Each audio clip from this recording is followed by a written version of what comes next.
আপনারা দেখছেন সময় কলকাতা। বইমেলার বিশেষ অনুষ্ঠান নিয়ে আপনাদের সঙ্গে রয়েছি আমি সঞ্জিতা। এক দশকে সংঘ ভেঙে যায় বলেছিলেন শঙ্খ ঘোষ, কিন্তু স্পর্ধা মরে না। লিটল ম্যাগাজিনের ক্ষেত্রে এ কথাই বলা যায়। লিটল ম্যাগাজিনের স্পর্ধা আকাশ ছোঁয়া। শিল্প, সাহিত্য ও জ্ঞান বিজ্ঞানের চলতি ধারাকে চ্যালেঞ্জ জানিয়ে ব্যতিক্রমী চিন্তাধারা ও মতামত তুলে ধরার অবাণিজ্যিক বাহন হিসেবে আবির্ভাব হয়েছিল লিটল ম্যাগাজিনের। বঙ্গে প্রথম লিটল ম্যাগাজিনের স্বীকৃতি দেওয়া হয় প্রমথ চৌধুরীর সবুজ পত্রকে, যা প্রকাশ পেয়েছিল 1914 সালে। 100 বছরের বেশি সময় ধরে লেখক ও পাঠকদের মধ্যে নবচেতনা সঞ্চারিত করে চলেছে লিটল ম্যাগাজিন। বাংলা সাহিত্যের আধুনিক যুগে বহু লিটল ম্যাগাজিন প্রকাশিত হচ্ছে বাণিজ্যিকভাবে। তার বহু আগে সবুজ পত্র ছাড়াও কল্লোল, শনিবারের চিঠি সহ একগুচ্ছ পত্র পত্রিকা লিটল ম্যাগাজিনের প্রবাহকে আরো গতি দিয়েছে। এখনো ধারাবাহিক বিবর্তনের পথে লিটল ম্যাগ। আধুনিক সময়ে লিটল ম্যাগাজিন কোন অভিমুখে বহমান তা জানতে সময় কলকাতা পৌঁছে গিয়েছিল 47তম কলকাতা আন্তর্জাতিক বইমেলার প্রাঙ্গণে লিটল ম্যাগাজিনের প্যাভিলিয়নে। এখানে পত্র পত্রিকার বাইরেও এখনো প্রকাশ পায় বহু ব্যতিক্রমী গ্রন্থ, প্রবন্ধ এবং কবিতা। লিটল ম্যাগাজিনের অভিমুখ বুঝতে সময় কলকাতার পর্দায় লিটল ম্যাগাজিনের প্রকাশক, লেখক ও পাঠকের বক্তব্য আশ্রিত একটি কোলাজ।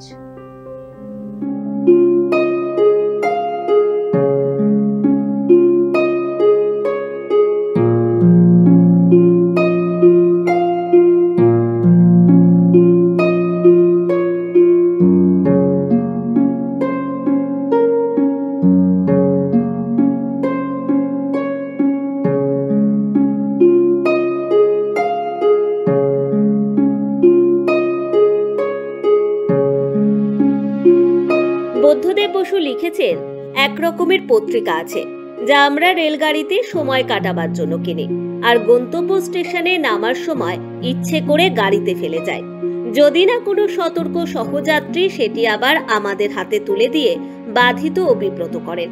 আর এক রকমের পত্রিকা আছে যা স্টেশনে পাওয়া যায় না, ফুটপাতে কিনতে হলেও বিস্তর ঘুরতে হয়, কিন্তু যা একবার আমাদের হাতে এলে আমরা চোখ বুলিয়ে সরিয়ে রাখি না, চেয়ে দেখে আস্তে আস্তে পড়ি, আর পড়া হয়ে গেলে গরম কাপড়ের ভাঁজের মধ্যে ন্যাপথলিন গন্ধি তরঙ্গে তুলে রাখে, জল, পোকা আর অপহারকদের আক্রমণ থেকে বাঁচাবার জন্য।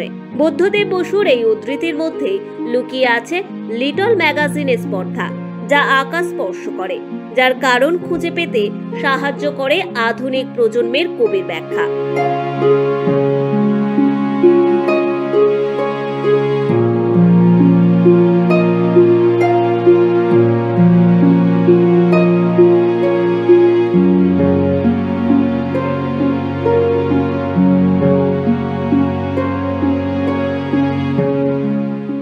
সবসময় দেখি লিটল ম্যাগই হচ্ছে, আমরা তো আছি লিটল ম্যাগের জন্য। বাকি যে বছরে একটা বাণিজ্যিক পত্রিকা লেখা অবশ্যই খুবই জরুরি, কিন্তু মানে সেই আর কি নিজের বাড়িতে থাকার মতো হচ্ছে লিটল ম্যাগ, সারা বছর লিখে যাচ্ছি। লিটল ম্যাগাজিনের অস্তিত্ব নিয়ে ভাবিত নন পাঠকগণ। তারা জানেন অক্ষরের মধ্যে চিরায়ত প্রভাব রেখে যাবে সাহিত্য। অস্তিত্বের মধ্যে যে লড়াই, অস্তিত্ব তো সবসময় দার্শনিক বাগলে একটা কথা বলেছিলেন, অস্তিত্ব প্রত্যক্ষ নির্ভর। এবং শেক্সপিয়ার বলেছিলেন, so long as men can breathe eyes can see, so long live this life to thee. কিন্তু এই কথাটা তো অক্ষরে অক্ষরে সত্য। এবং এক্ষেত্রে আমি বলতে পারি, কোনো লেখকের কোনোদিন কোনো মৃত্যু হয় না। কোনো লেখকের শারীরিক মৃত্যু তো হবেই, সেটা তো মাস্ট বা ম্যান্ডেটরি, ল অফ নেচার। কিন্তু আফটার ডেথ তার লেখার মধ্যে দিয়ে তাকে বাঁচিয়ে রাখা হয়, সেই অস্তিত্বটা টিকে থাকে তার বইয়ের মধ্যে দিয়ে, যেটা শেক্সপিয়ার তার 18 নম্বর সনেটে বলে গেছে।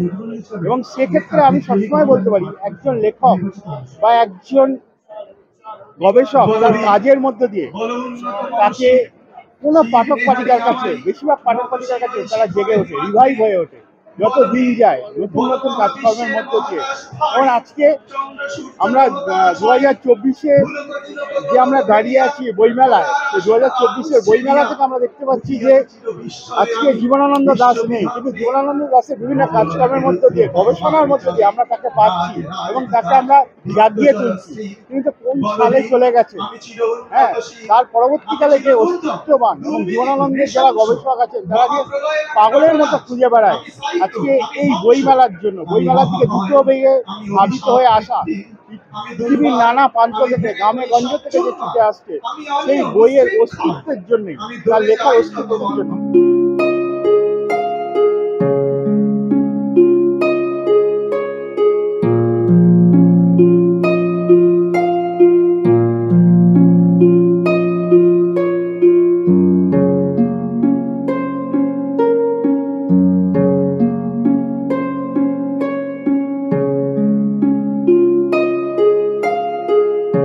বর্তমান প্রজন্মের লিটল ম্যাগাজিনের প্রকাশকরাও নিজেদের যে পাল্টে ফেলেছেন, যা জানা যায় তাদের প্রকাশনার উদ্যোগের সৌজন্যে, যা কলেবর পাল্টাতে থাকে, পাল্টায় না স্পর্ধা, নতুন অভিমুখ পেতে থাকে লিটল ম্যাগাজিন।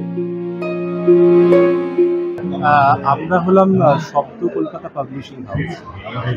আমাদের এই বছরই প্রথম বইমেলায় আমরা বই প্রবেশ করলো এবং আমাদের এইবার আমরা 7টি বই পড়েছি, 5টি কবিতার বই এবং 2টি প্রবন্ধের বই।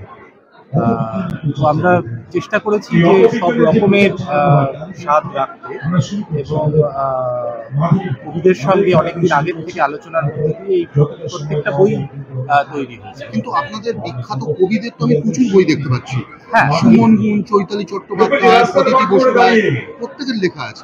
এটা কতদিনে আপনাদের মানে ভাবনা চিন্তা কবে থেকে ছিল? এই ব্যাপারটা একটু সুদীপ্তা ভালো বলতে পারবে। আমাদের সংস্থা আছে শব্দ কলকাতা কালচারাল ট্রাস্ট। আমরা 2015 থেকে নানা রকম অনুষ্ঠান আয়োজন করি। এবার আমাদের পরিচিতি এই প্রকাশনা সংস্থার আগে থেকেও রয়েছে আমাদের নিজেদের এই সংস্থাটির জন্য।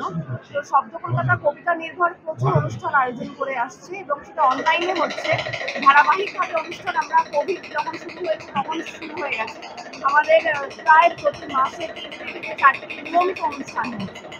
আমাদের পরিচিতি সেইখান থেকে। তো এই কবিরা আমন্ত্রিত হয়ে আমাদের অনুষ্ঠানে এসেছে, কবিতা পাঠ করেছেন, কবি ও অধ্যাপক আলোচনা করেছেন। সেই পরিচিতিকে আমরা নিয়ে এগিয়ে এসেছি প্রকাশনায়। তো আমরা যখন পাণ্ডুলিপি চেয়েছি কবিদের কাছে, তারা নির্দ্বিধায় পাণ্ডুলিপি দিয়েছে।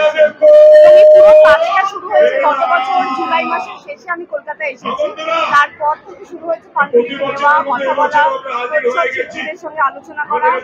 এবং এখানে সুমন স্যারের বইটি রয়েছে বাংলা কবিতা নানা করানা। এই বইটি হচ্ছে আমাদের 12টি পর্বে অনলাইনে স্যার 12 জন কবিকে নিয়ে আলোচনা করেছিলেন। সেই ভিডিও দেখে দেখে সেটাকে লেখা হয়েছে, লিখে বই আকারে প্রকাশ করা হয়েছে। আপনাদের ইবুক পাবলিশিং কিছু হচ্ছে? না, ইবুকে এখনো আমরা শুরু করিনি। এখন হার্ড কপি আমরা তুলে দিচ্ছি পাঠকদের হাতে। ভবিষ্যতে যদি মনে করি অবশ্যই ইবুক নিয়ে আমরা চিন্তা ভাবনা করব। এই 1 বছরের মধ্যে কি মনে হচ্ছে প্রযুক্তি কতটা পাশাপাশি জায়গা নিচ্ছে? ভয়ানক, প্রযুক্তির সাহায্য ছাড়া কিছুই করা সম্ভব না। কারণ আমি যখন আমার পরের কাজের জন্য বাইরে থাকে, আমি তখন বাইরে ছিলাম পোল্যান্ডে, আমি তখন থেকে ভাবনা চিন্তা শুরু করেছি এবং যোগাযোগ শুরু করে দিয়েছি প্রাথমিকভাবে কবিদের সঙ্গে। সেটা পুরোপুরি প্রযুক্তির মাধ্যমে। স্কাইপে আমাদের মিটিং হয়েছে, ভিডিও কলে মিটিং হয়েছে, আলোচনা চলেছে। প্রযুক্তিকে এড়িয়ে গিয়ে তো কিছু করা যাবে না, একদমই নয়। এবং এখনো যে আমরা মার্কেটিং করছি, বইমেলা তো 15 দিনের জন্য, বাকি যে কটা 11 মাস আমরা তো সোশ্যাল মিডিয়াকে নির্ভর করেই বিক্রি করবো। বৃহত্তর ক্ষেত্রে কি ভাবনা রয়েছে, দর্শকদের জন্য কি বার্তা? আপনি যেখানে বসে আছেন খুব বড় করে কিছু ভাবতে পারি না। এদের প্রত্যেকের সহায়তা রয়েছে এবং প্রশ্রয় রয়েছে। কবি, প্রচ্ছদ শিল্পী এবং আমাদের শব্দর পরিবারের যারা সদস্য তাদের প্রত্যেকে। সুতরাং আমরা সবাই মিলে যদি একসঙ্গে থাকতে পারি তাহলে মনে হয় ছোট ছোট পদক্ষেপে বড় কিছু করলেও করতে পারি।